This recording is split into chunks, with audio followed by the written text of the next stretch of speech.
Halo semuanya, selamat datang. Pernah nggak sih kalian kepikiran gimana rahasia genetik di keluarga kita itu diwariskan? Nah, hari ini kita bakal bongkar sebuah alat yang kelihatannya sederhana, tapi ternyata luar biasa ampuh buat memecahkan misteri-misteri kayak gitu. Siap-siap ya, kita akan jadi detektif genetika bareng-bareng. Oke, kita langsung aja bahas teka-teki utamanya. Gimana ceritanya dua orang tua yang sama-sama tinggi, bisa punya anak yang pendek? Aneh banget kan kedengarannya? Tapi jawabannya itu semua ada di dalam kode genetik kita. Dan hari ini kita bakal pecahin kode itu sama-sama. Ini tuh bukan cuma soal teori sains yang ada di buku pelajaran loh. Ini adalah misteri yang beneran terjadi di banyak keluarga. Selama ratusan tahun, orang cuma bisa bertanya-tanya.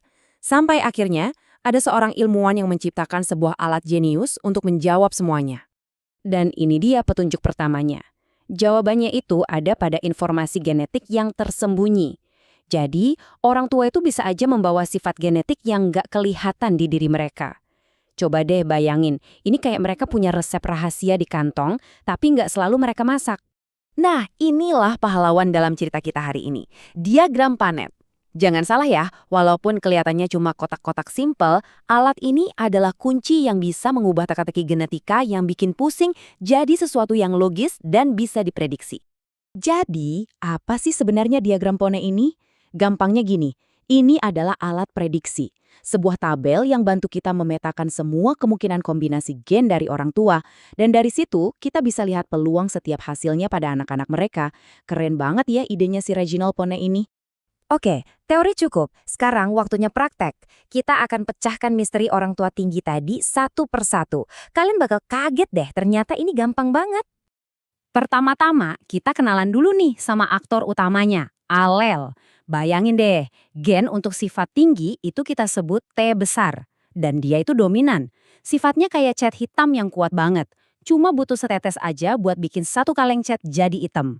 Nah, sementara itu, gen untuk sifat pendek atau T kecil itu resesif. Dia kayak cat putih. Sifatnya baru akan kelihatan kalau nggak ada cat hitam sama sekali. Alias kalau dia ketemu sesama T kecil.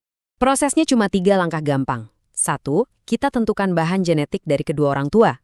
Karena mereka tinggi, tapi kita curiga mereka bawa gen pendek. Berarti kombinasi gen mereka adalah T besar kecil. Artinya mereka bisa ngasih gen T atau gen T ke anaknya. 2, kita gambar kotaknya. Simpel aja, 2 kali 2.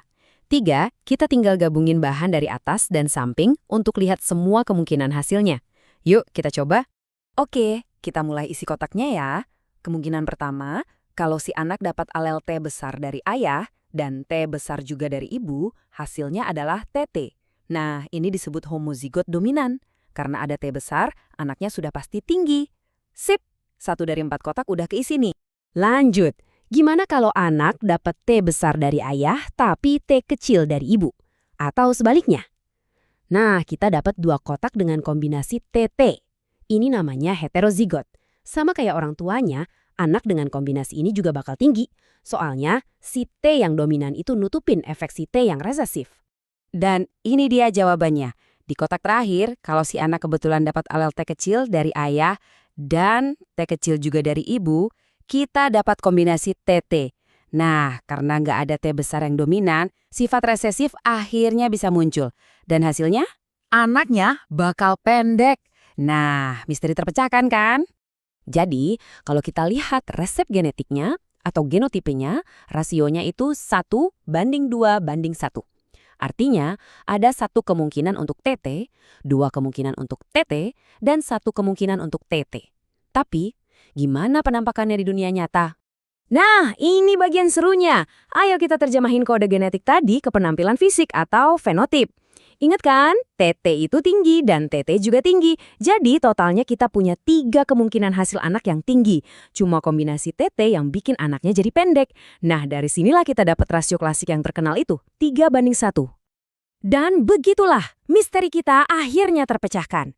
2 orang tua tinggi bisa banget punya anak pendek kalau keduanya sama-sama punya genotip TT dan si anak kebetulan mewarisi kedua gen T resesif dari mereka. Diagram Punnett benar-benar nunjukin ini dengan jelas banget. Eits, tapi tunggu dulu. Ada satu hal yang penting banget buat kita pahami, dan ini sering banget jadi salah paham. Diagram ini tuh bukan bola kristal yang bisa meramal masa depan ya. Ini semua adalah permainan peluang. Intinya begini, Diagram Punnett itu ngasih kita peluang, bukan kepastian.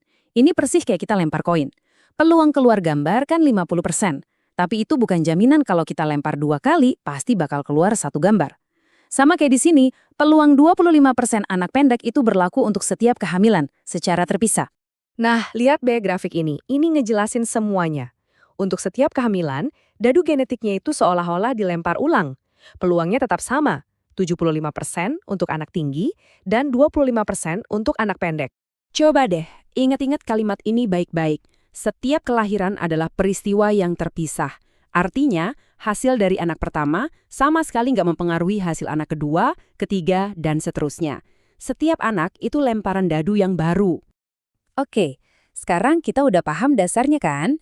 Yuk, kita lihat gimana hebatnya diagram Punnett ini buat memprediksi hasil dari kombinasi orang tua yang berbeda-beda. Tabel ini bisa dibilang contekan utamanya. Coba lihat. Kalau satu orang tua cuma bisa ngasih gen T besar dan pasangannya cuma bisa ngasih T kecil, ya sudah pasti 100% anaknya TT dan jadi tinggi semua. Nah, rasio 3:1 dari persilangan TT dengan TT sudah kita bahas. Yang seru lagi, kalau TT disilangkan dengan TT, hasilnya jadi 50-50 loh. Setengah kemungkinan tinggi, setengahnya lagi pendek. Coba deh, nanti iseng gambar sendiri kotaknya. Oke, jadi gimana nih perjalanan kita sejauh ini? Kita mulai dari sebuah misteri keluarga yang bikin penasaran, dan cuma dengan sebuah kotak sederhana, kita berhasil memecahkan kode genetik di baliknya. Jadi ada 4 poin penting nih yang wajib banget kalian ingat. Pertama, diagram Punnett itu soal peluang. Kedua, rasio klasik 3:1 itu kunci buat ngerti genetika dasar. Ketiga, sifat yang tersembunyi itu bisa banget muncul lagi di generasi berikutnya. Dan yang terakhir, ingat, ini semua probabilitas, bukan takdir yang sudah pasti. Dan sebagai penutup, saya mau kasih satu pemikiran buat kalian renungkan. Fakta bahwa sebuah sifat bisa loncat satu generasi itu nunjukin betapa kaya dan kompleksnya warisan genetik kita. Kira-kira, sifat apa lagi ya yang tersembunyi di dalam DNA kita, yang cuma nunggu kombinasi yang pas untuk muncul? Ini benar-benar membuktikan kalau kita semua adalah arsip hidup dari sejarah keluarga kita.